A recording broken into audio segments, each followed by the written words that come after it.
चेहरा ऐसा कि कोई नॉर्मल व्यक्ति देख ले। विनायक को तो दिमागी प्रॉब्लम थी ना, लेकिन चेहरा ऐसा था इसका कि कोई नॉर्मल व्यक्ति देख ले तो वहीं पर उसकी सूसू निकल जाए।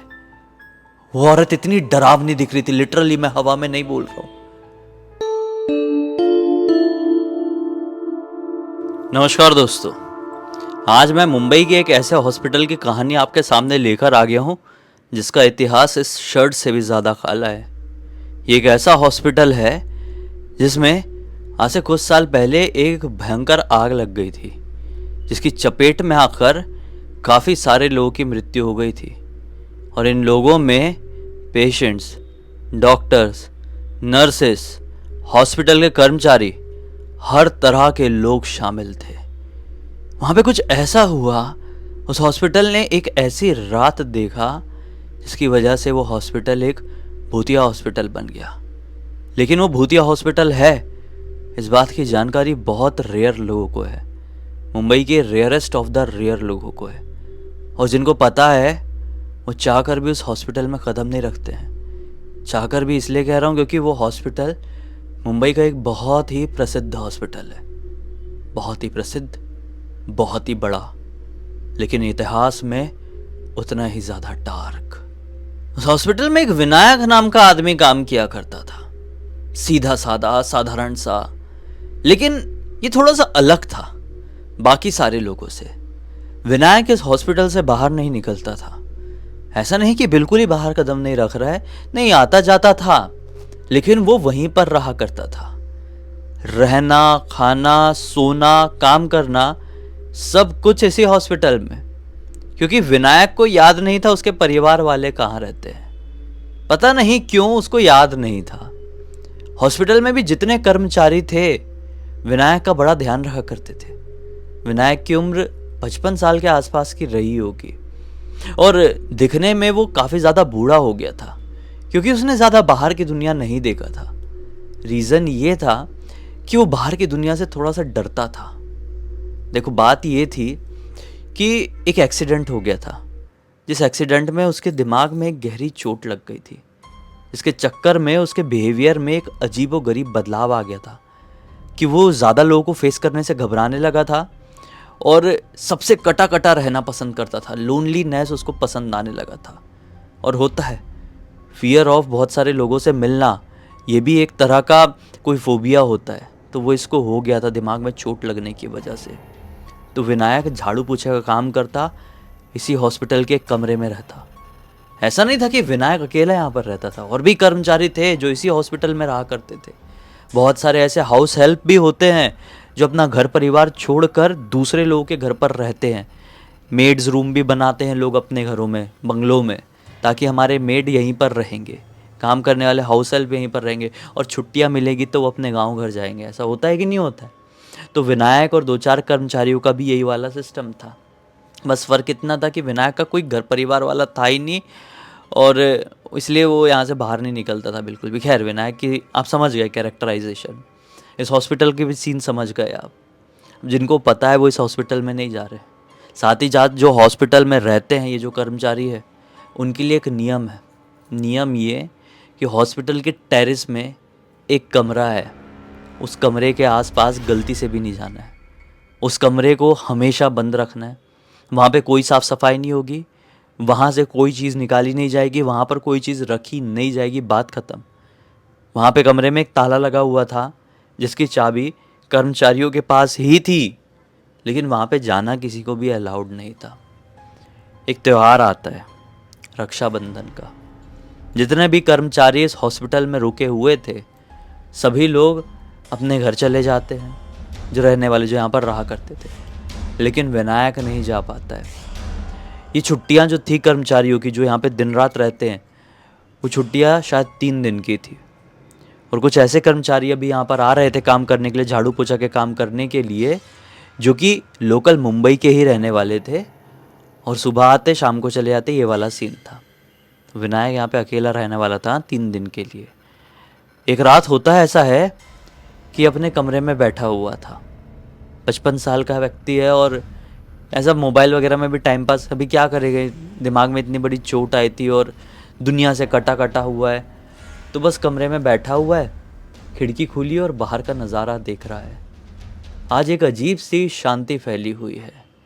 बाहर जोरों की बिजली कड़क रही है, हवाएं बहुत तेज चल रही है, बारिश होने वाली ऐसा लग रहा है।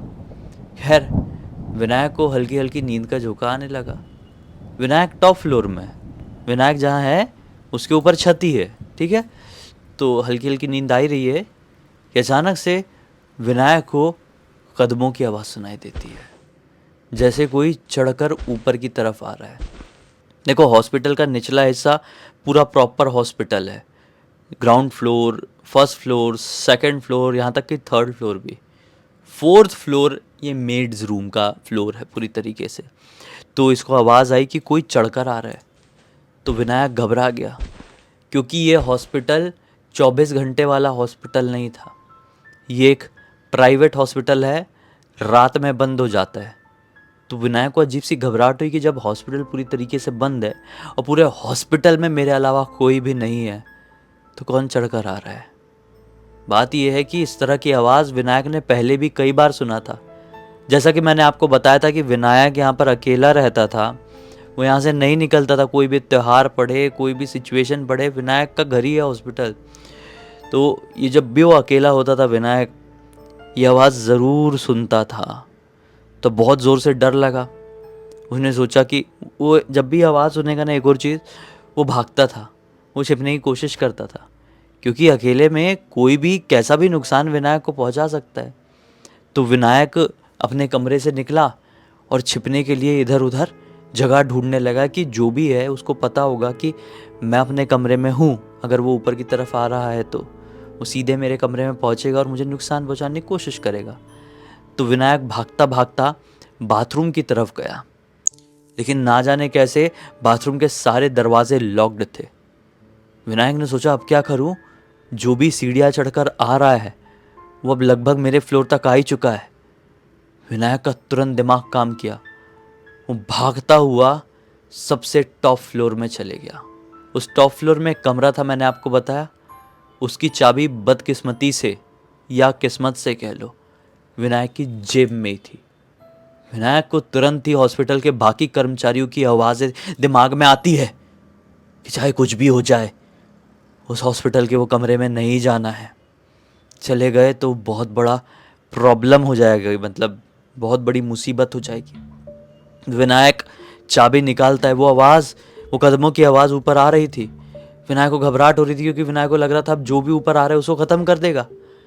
उसने खोल दिया वो कमरे का ताला खोल दिया और उस कमरे के अंदर घुस गया। जैसे ही उस कमरे के अंदर घुसा, दरवाज़ा बंद कर दिया घुस के ना, तो क्या पाता है कि कमरे की हालत बहुत ही ख़राब है। लिटरली बहुत गंदी दवाइयों की स्मेल फैली हुई है। सड़ी हुई दवाई, एक्सपायर्ड दवाइयों की स्मेल कैसी होती होगी। हॉस्पिटल है भाई, और क्या एक्सपेक्ट कर सकते हैं। कुछ बेंच वगैरह रखी हुई है, वो टूटी फूटी है। विनायक ने ऐसा, मतलब आगे बढ़ने के लिए ऐसा हाथ रखते हैं ना अंधेरे में, तो रखा, तो विनायक के हाथ में एक टॉर्च आ गया। विनायक घबराया कि यहाँ पर ये कैसे हो सकता है, एक टॉर्च कैसे रखी हुई है। प्रॉपर उसको टॉर्च को उठाया तो विनायक को क्या समझ में आया कि अरे ये तो वो टॉर्च है जो डॉक्टर लोग मरीज़ के ऐसा मुंह में आँख में मार के देखते हैं। तो विनायक ने वो टॉर्च जलाया और टॉर्च जल गई। टॉर्च जलाना ज़रूरी है क्योंकि अंधेरा है, ये पूरा हॉस्पिटल सुनसान है और कोई तो भी चढ़कर आ रहा है, तो इसी कमरे में अभी ये रात बितानी पड़ेगी ना, क्योंकि जो आ रहा है वो विनायक को नुकसान पहुंचा देगा। विनायक को ये दिमाग में ऐसा लग रहा है, तो उसने टॉर्च जला दिया। कमरे को देखा तो बड़े बड़े मकड़ियों के जाले हैं, बहुत ख़राब सिचुएशन। मतलब लिटरली एक, आप खंडर को देखेंगे तो कैसा दिखेगा, वो खंडर ऐसा रूम था। विनायक को अजीब लगा कि इस कमरे को कभी साफ़ क्यों नहीं करने दिया जाता है, इस हॉस्पिटल के मैनेजमेंट वाले कैसे लोग हैं। इतने में ही विनायक की नज़र पड़ती है ज़मीन पे पड़े हुए एक यूनिफॉर्म के ऊपर, एक नर्स का यूनिफॉर्म जिसमें थोड़े खून के धब्बे थे। विनायक ये देखकर घबरा गया। फिर विनायक ने सोचा कि वो आवाज़ बंद हो गई है यार, मैं यहाँ से बाहर निकल जाता हूँ। मुझे अजीब सी अब यहाँ पर घुटन हो रही है, क्योंकि कंडीशन बहुत ख़राब है इस कमरे की, और ये खून वून वाले कपड़े क्या है। विनायक ऐसा बाहर निकल ही रहा था उस दरवाजे के थ्रू क्योंकि ये कमरा और भी खतरनाक लग रहा है इसको बाहर की सिचुएशन से, जो चल रहा है, जो कदमों की आवाज़ आ रही है, उन आवाज़ से ये कमरा ज़्यादा विनायक को डरावना लगने लगा। तो सोचा मैं कमरे से बाहर निकलता हूँ। बाहर निकलने वाला था कि एक टेबल जो था, जिस टेबल के ऊपर विनायक का हाथ गया था, जहाँ पे उसको टॉर्च टकराई थी, वही टेबल में इसको एक ऐसी चिट्ठी जैसी पड़ी हुई दिखाई दी। विनायक कांपते हुए हाथों से पता नहीं क्यों उस चिट्ठी को उठाया, और टॉर्च तो चालू ही है, चिट्ठी को खोला और पढ़ लिया। उस चिट्ठी में लिखा था, आज मेरी ड्यूटी का आखिरी दिन है, मैं हमेशा हमेशा के लिए जा रही हूँ इस दुनिया को अलविदा करके। उन मरीजों की चीखें, उन मरीजों का दर्द, उन मरीजों की परेशानियां मुझसे देखी नहीं जाती, बस बहुत हो गया। नर्स आमना। इसके हाथ पैर ठंडे पड़ गए। विनायक ये पाया कि जो आमना है ये एक नर्स थी। ये चिट्ठी पढ़ के यही समझ में आ रहा है कि एक नर्स थी जो कि मरीजों की परेशानियों को झेल नहीं पाई थी, उनके दर्द तकलीफ़ों को सहन नहीं कर पाई थी, और उसने शायद इसी कमरे में खुद को ख़त्म कर लिया था। विनायक और भी ज़्यादा डर गया, चिट्ठी विट्ठी फेंका, बोला ये कमरे में है क्या भाई? खून से भरे हुए कपड़े पड़े हुए हैं, गंदा कमरा है, एक चिट्ठी, एक नोट पड़ा हुआ है जिसमें लिटरली किसी ने इस दुनिया से जाने से पहले कुछ लिखा हुआ है। ये कैसा कमरा है? ये असली कमरा नहीं हो सकता, ये दिमाग का भ्रम है इसके दिमाग में अचानक से ऐसा, क्योंकि ये सारी चीज़ें सपने में ही पॉसिबल हो सकती है ना, वरना कहीं पे कोई गलत कदम उठा ले, जैसे यही कमरे में हुआ है। कोई नर्स अपनी आखिरी सांसें ले, अपने हाथ से खुद को खुश कर ले, एक चिट्ठी लिख के छोड़ के वहाँ पे मर जाए, हाँ, तो वहाँ पे पुलिस नहीं आएगी, तहकीकात नहीं होगी, उससे कपड़े बरामद नहीं किए जाएंगे नर्स के, ये चिट्ठी पुलिस के पास नहीं पहुँचेगी, या फिर नर्स के परिवार वालों के पास नहीं पहुँचेगी। होगा ही ना ऐसा। लेकिन इस कमरे में ऐसा कुछ भी नहीं हुआ था। इस कमरे को देखकर ऐसा लग रहा था लिटरली जो इस कमरे में एक बार आया वो यहाँ से बाहर नहीं निकल पाया। बस इसने बोला मुझे बाहर निकलना पड़ेगा। दरवाज़ा खोला, बाहर, बोला बाहर तो ठीक है यार, वही ठंडी हवा चल रही है, बारिश वाला मौसम बना हुआ, इनफैक्ट बूंदाबांदी हो रही है, और वो कदमों की आवाज़ बंद हो चुकी थी। विनायक सोचा मैं नीचे जाता हूँ, मेरा दिमाग मेरे साथ भ्रम भ्रम खेल रहा है, बिना मतलब की चीज़ें मुझे डरा रही है अपने आप में। वैसे भी मुझे एक बीमारी है, मुझे लोगों से डर लगता है, ये उस बीमारी का कोई एडवांस वर्जन तो नहीं है। विनायक को ऐसे ही लगा। वहाँ से बाहर निकला और सीधे अपने वाले कमरे में घुसने लगा कि यार मैं अपने कमरे में जाता हूँ और सो जाता हूँ, ये रात मेरे साथ खेल खेल रही है, डरावनी रात, ये काली रात।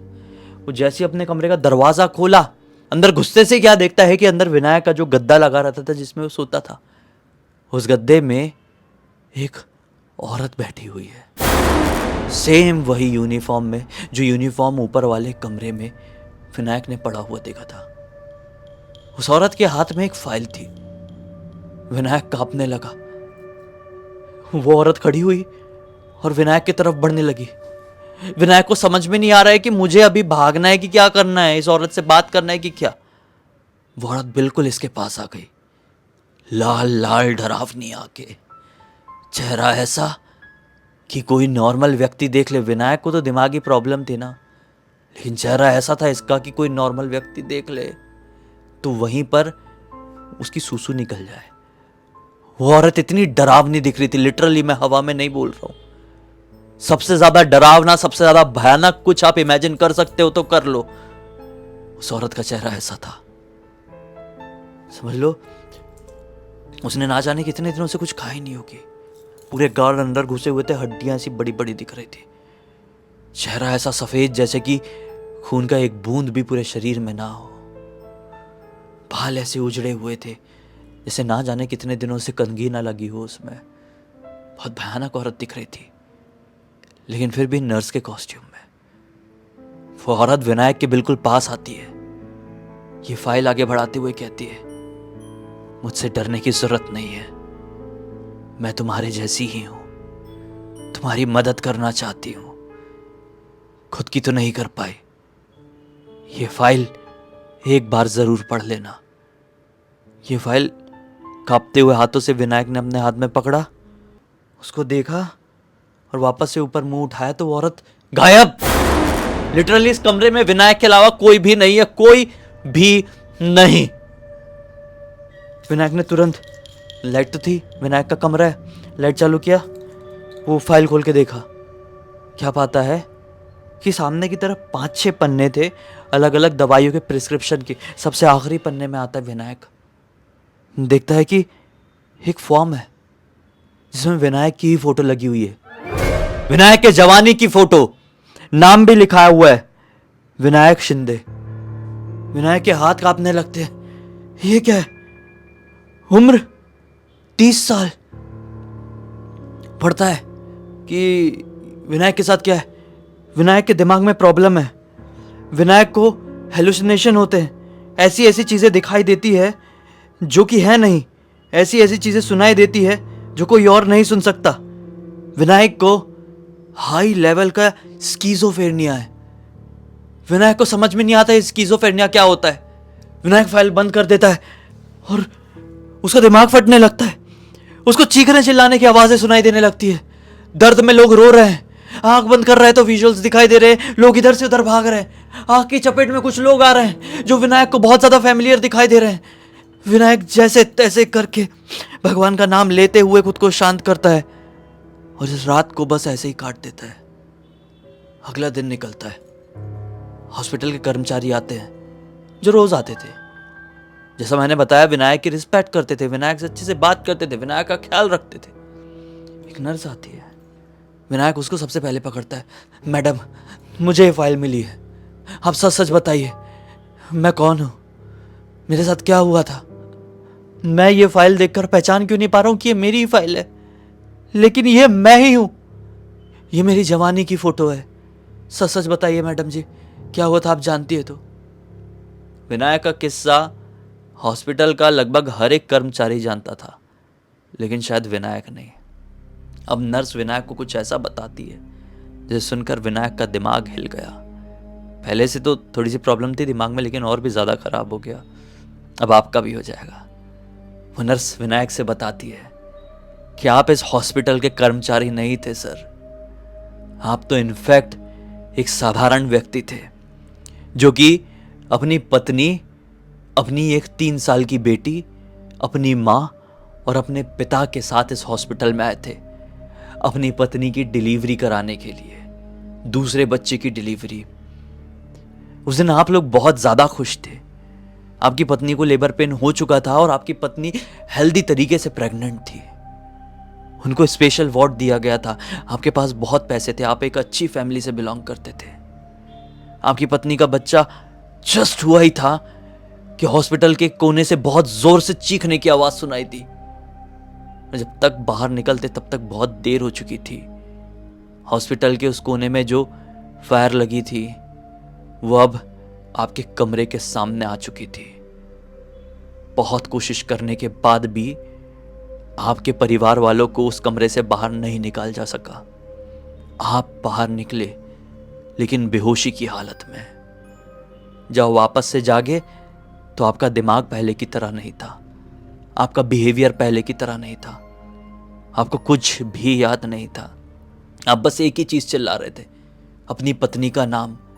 अपनी पत्नी को ही पुकार रहे थे, अपनी बच्ची को ही पुकार रहे थे। लेकिन वो पुकार भी कुछ समय बाद बंद हो गई। आपके ट्रीटमेंट के साथ आप अपनी पत्नी और अपनी बच्ची का नाम भी भुला दिए। आप खुद का वजूद भुला दिए, लोगों से डरना शुरू कर दिए। आपके दिमाग में एक अजीब व गरीब फोबिया क्रिएट हो गया।